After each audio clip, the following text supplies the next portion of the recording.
Hey everyone, welcome back to a series where we talk through the ridiculous things that Christians say and what we could say instead that would be better. This week's comes from Facebook, and it's where somebody said that you do not have to force a drunk to go to a bar. He just does because it's in his nature. Likewise, you should not have to force a Christian to go to church. They just want to. It's in their nature. Now, I understand what the person was trying to say here with this.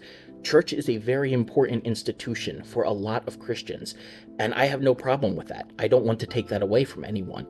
But the method that they used for this and the analogy that they used are both faulty. Let's talk about method first. Should you really be posting this sort of thing on Facebook? Is that really going to help anything? Probably not. If you have been on Facebook for more than 5 minutes, you realize that you are never going to convince someone of something. Facebook is just an echo chamber for people who agree with you to agree with you, or it's a chance for you to step into somebody else's echo chamber and rile up the people who already agree with them. It's not actually going to accomplish anything. It's not going to convince anyone to go to church on Sunday. It's just going to rile up the people who have been hurt by church, and it's going to get solid amens out of the people who go to church every week. So it's not really accomplishing anything helpful. Secondly, while I do appreciate their desire to get people into church, sometimes people don't go to church for multiple reasons, and not all of them are bad.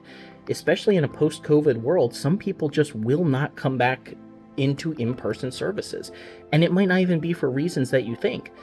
Is it better to guilt them into coming into church and possibly lose their attendance altogether due to your hard stand?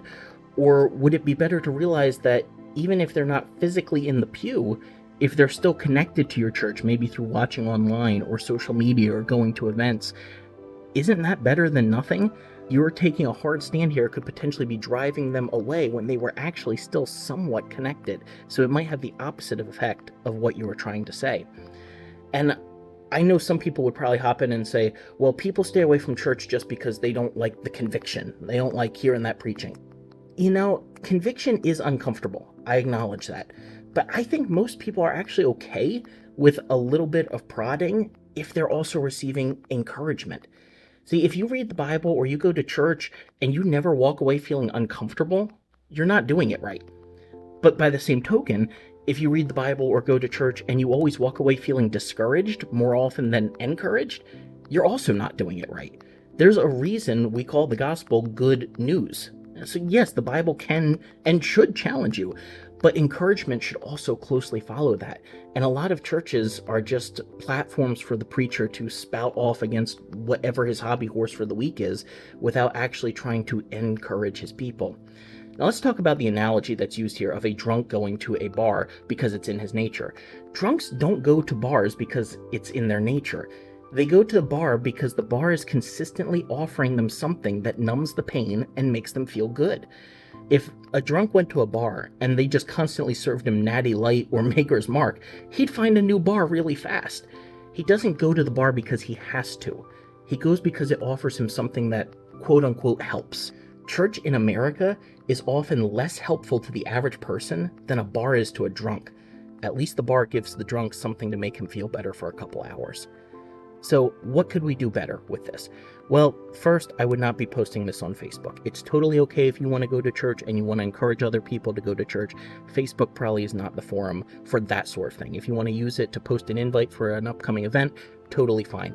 But this felt like a guilt trip, and that just was not an appropriate context for it. I would say it's also totally appropriate to post about how much you like the church that you attend, or to share events that they have, or something like that. There is nothing wrong with that whatsoever. But what we need to stay away from as Christians is guilt-tripping people who have different spiritual routines than we do. Again, I understand church is really important for a lot of people, but there are also a lot of reasons why many people do not attend church, even if they are Christians. But what we as Christians need to remember is that different people have different spiritual routines and rhythms.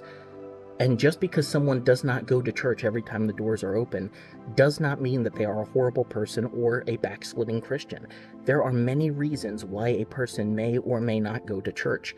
And even if that goes against your personal belief on attending church, your belief does not govern anyone else's belief system. And pushing your set of beliefs on them might just drive them further away.